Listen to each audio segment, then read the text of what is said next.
Well, you may remember him as the man with the beard that seems to defy physics. Charity founder Jimmy Niggles married his new wife Emma in a star-studded affair in Stanwell Tops near Sydney.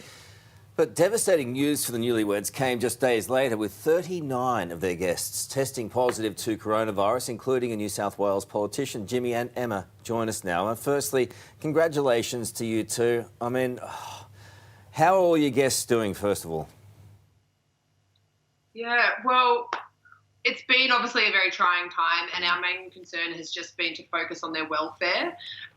They've experienced a variety of symptoms, but we've been receiving some really good news that many of them are now testing negative, which is a really, really, amazing result. And, have you received word from any of them that they have been doing poorly, that they have been really sick with coronavirus?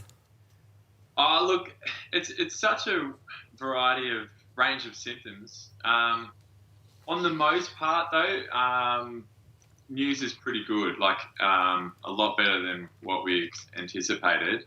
But yeah, you never know, with this thing, everyone's trying to figure it all out, and it's super stressful for a lot of people, and the impact's been massive. So yeah, and you two are just getting married, and it's the happiest day of your life, and then you've got to deal with this news amongst, your best friends in the world as well. That's hard. Yeah, not ideal. Not really what you want. It's the last thing we would have been wanting to be dealing with on our honeymoon. When the news started coming in, it was just devastating and really heartbreaking. We just have, it's been a full-time job ever since we've been finding out about it. Yeah. I mean, understandable that your concern is with all of your guests and their well-being. You've both been tested at this stage. You're both clear, is that right? Correct, yeah, we're both negative. We're currently in self-isolation, though, as we just travelled back internationally. So we're just taking precautionary measures to ensure, the safety of our local community. Is there any sort of message that you'd like out there? We do have to go to the news, but before we go to the news, is there any message you'd like to convey to everyone out there who would have been watching all this from afar, from outside of your beautiful wedding, and, just any message? Yeah, well, I suppose the first few people who went and got tested and recognised the symptoms, I think it's really important that we get rid of the stigma around testing positive. And because of that, they potentially saved a lot of lives, because they alerted our guest list and their friends and families and all the places that they've been at work at.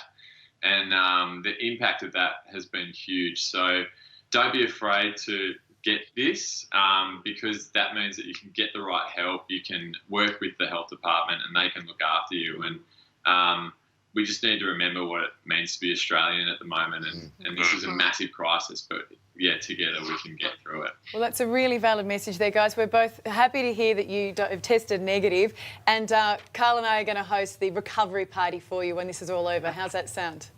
I think that's a good idea. Yeah, everyone in Australia is invited. Good luck to you too. Thank you so much for being with us. Really appreciate it. Good luck. Lovely people. All right, news time. Here's Alex. Hey, Alex. G'day, Karl. Lots happening, and let's go to breaking news now. And the premiers of New South Wales and Victoria have both spoken out this morning, laying down the guidelines of the statewide shutdowns. Here was Daniel Andrews talking in Melbourne. But there are many Victorians